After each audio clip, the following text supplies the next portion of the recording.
Nicola Sturgeon and her SNP were humiliated in the House of Commons on Wednesday after a Tory MP claimed more people voted for Brexit than have ever voted for the Scottish separatists. During the House of Commons clash, Conservative MP Craig McKinley hit out at SNP Westminster leader Ian Blackford over the number of Scots who have voted for his party. Mr McKinley claimed more people voted for Brexit in Scotland than have ever voted for the SNP. Mr McKinley said, "Is it not the case that the injudicious dropping of the crisp packet would be enough for the SNP to be asking for an extension of the IP or the scrapping of the whole project altogether? Might I remind the SNP, I wonder if he has the figures, that there were more people voted for Brexit in Scotland than have ever voted for the SNP." Mr Blackford responded, "Really? Is that the best that Thanet can send to the House of Commons? Heaven help them. I've got to say that we were told that if we stayed within the United Kingdom in 2014, Scotland would be respected,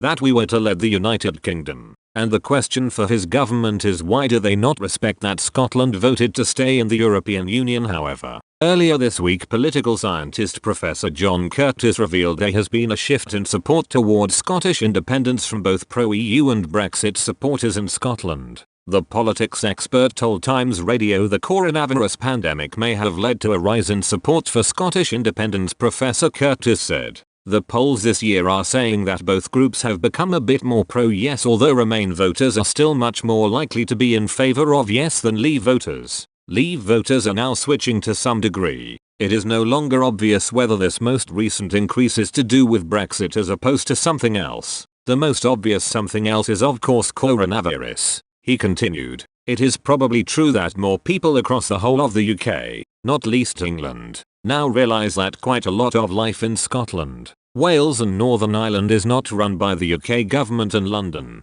It is run by the developed administrations. Health and public health are all devolved responsibilities. Those devolved responsibilities have been exercised fundamentally for everyday life for people in Scotland. The Scottish government has been making life and death decisions about health,